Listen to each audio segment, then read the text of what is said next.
গ্রাম মানেই শান্তি, গ্রাম মানে অজানা এক সুখের গন্ধ। গ্রামে এসে আঁকাবাঁকা মেঠো পথে হেঁটে যাওয়া, পাশে ধান ক্ষেত, তারপরে বিভিন্ন রকম পশু পাখি, গাছগাছালি, গ্রামের এক অপরূপ দৃশ্য দেখে আসলে মন ভরে যায়।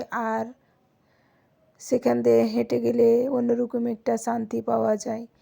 শহরের মানুষেরা যতই শহরে থাকুক না কেন প্রতিনিয়ত গ্রামকে মিস করে। আর যারা ছোটোবেলা থেকে গ্রামে বড় হয়েছে এখন শহরে থাকে তারা প্রতিনিয়ত গ্রামকে অনেক মিস করে। আসলে গ্রামটা মনে রাখার মতো, মিস করার মতো, যেখানে শৈশব কাটে, যেখানে ছেলেবেলা খেলাধুলা, ধুলামাটি নিয়ে, কাদামাটি নিয়ে ছোট ছোট বাসন করা, হাঁড়ি পাতিল তৈরি করা, তারপরে হচ্ছে বিভিন্ন রকম হচ্ছে খেলাধুলা করা, গায়ে মাটির গন্ধ একটা যেন একটা সংস্কৃতি।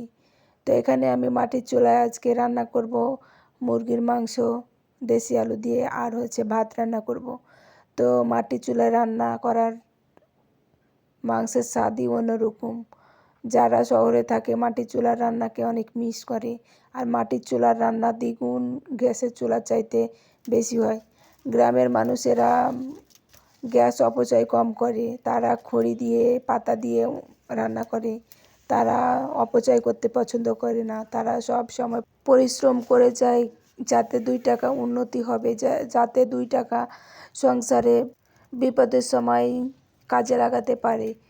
তো আমি চুলাটাকে এখানে ধরিয়ে নিচ্ছি। আসলে মাটির চুলার রান্না প্রথম প্রথম জ্বালাতে অনেক ধোঁয়া হয়, তারপর অনেক কষ্ট হয়, তারপরও কিছু করার নাই, ফু দিয়ে ধরিয়ে হয়। আর একবার ধরে গেলে আর হচ্ছে নিবে না, যেন আলোর শিখার মতো হচ্ছে দাউ দাউ করে জ্বলতে থাকে। তো এখন দেখেন আমার চুলাটা এত সুন্দরভাবে ধরেছে, কি বলবো, যেন মনে হচ্ছে জীবন সংগ্রামে আমি দিচ্ছি।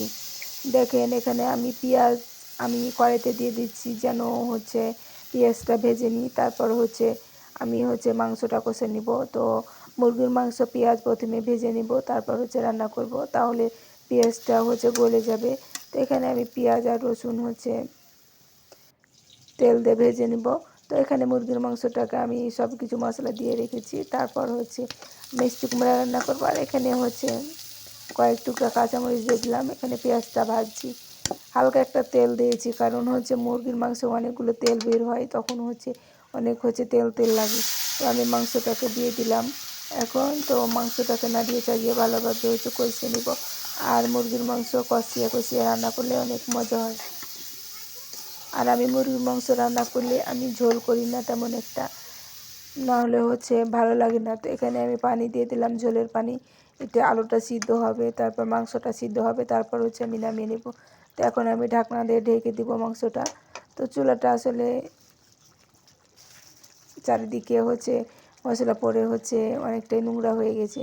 তো আমি ঢেকে দেব, তারপর হচ্ছে আমি আলুটা সিদ্ধ হয়ে গেলে তখন নামিয়ে নেব। তো এই তো আমার মুরগির মাংস রান্না কমপ্লিট। এখানে মিষ্টি কুমড়াও রান্না করা হয়ে গেছে।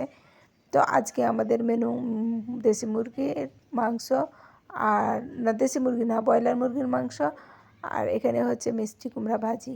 তো আজকে এটুকুই আমাদের রান্না। তো আজকে ভিডিওটি এ পর্যন্তই।